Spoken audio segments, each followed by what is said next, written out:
Number 12 والدین کی فرما برداری کرنا.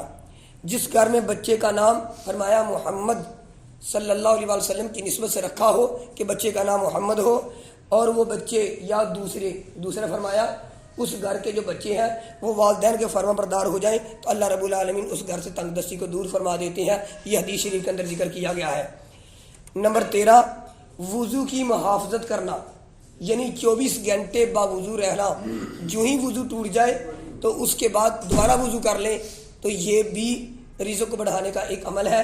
نبی علیہ الصلوۃ والسلام نے ایک صحابی کو ارشاد فرمایا تم ہر وقت وضو میں رہنا، اللہ تعالیٰ تمہارے رزق کو وسیع کر دے گا. نمبر 14 چاشت کی نماز پڑھنا، کہ تقریباً یہ ٹائم 10-11 بجے کا وقت ہے. جس وقت زمین پر پاؤں رکھا جائے تو تبش محسوس ہو، پاؤں جلنا شروع ہو جائے، اس کو کہتے ہیں صلاۃ الضحیٰ، چاشت کی نماز. تو فرمایا جو بندہ چاشت کی نماز پڑھتا ہے اللہ رب العالمین اس کے رزق میں اضافہ فرماتے ہیں. حدیث میں آتا ہے جو اس وقت نفل ادا کرتا ہے اللہ اس کی رزق کی پریشانی کو دور فرما دیتے ہیں، رزق کو کھینچ کر اس کی طرف لے کر آتے ہیں اور تنگ دستی اس سے دور بھاگ جاتی ہے.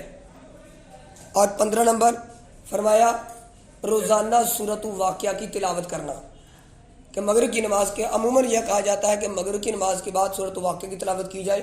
تو عموماً یہ بھی کہتے ہیں کہ پورے دن میں کسی وقت سورۃ واقعہ کی تلاوت کی جائے کہ سورۃ واقعہ کو پڑھنے والے کی کبھی بھی رزق کے اندر کمی نہیں آئے گی.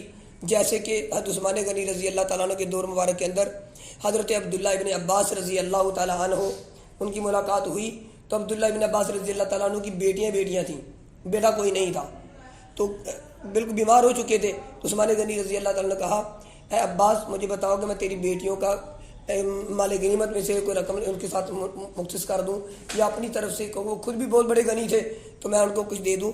تو فرمایا کہ مجھے میری بیٹیوں کے لیے کسی کی مدد کی ضرورت نہیں ہے. انہوں نے کہا کیوں؟ آپ چلے گئے تو ان کا کیا بنے گا؟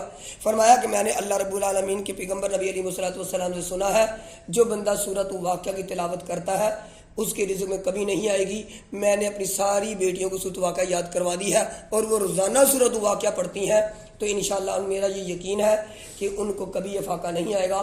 اور یہ بھی سننے میں آیا ہے کہ اس کے بعد پھر ان کی بیٹیوں نے راج کیا ہے. اپنے باپ کے ہوتے ہوئے وہ تنگ دستی میں تھی لیکن سورۃ واقعہ پڑھتی رہی ہیں تو پھر وہ اللہ کی راہ میں دینے والی بن گئی تھی. تو فرمایا 16واں دعاؤں کا اہتمام کرنا، کہ جب جو بندہ اللہ تعالیٰ سے دعا کرتا ہے تو فرمایا اللہ رب العالمین اس کے لیے رزق کے دروازے کھول دیتے ہیں.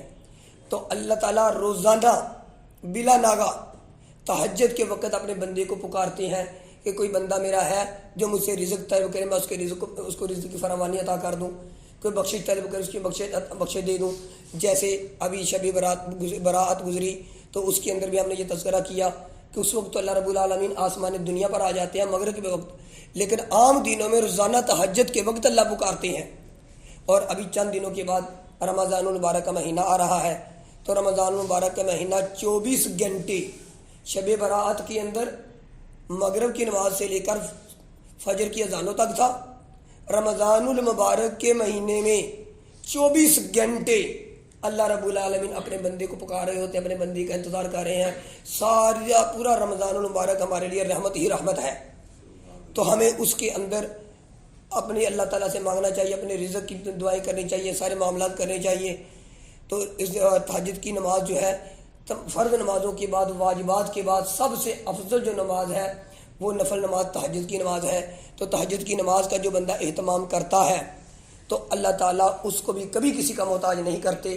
اللہ رب العالمین یہ جو قرآن مجید اور نبی علیہ الصلوۃ والسلام کے فرمان مبارک کے مطابق رزق کے اندر فراوانی کے تذکرے کے ہم نے کیے ہمیں پتہ چلا، اللہ تعالیٰ ہمیں ان پر عمل کر کے اپنے رزق کو بڑھانے اور اللہ رب العالمین سے رزق طلب کر کے الحلال رزق اور پھر اس رزق کو اللہ رب العالمین ہمیں خرچ کرنے کی توفیق عطا فرمائے.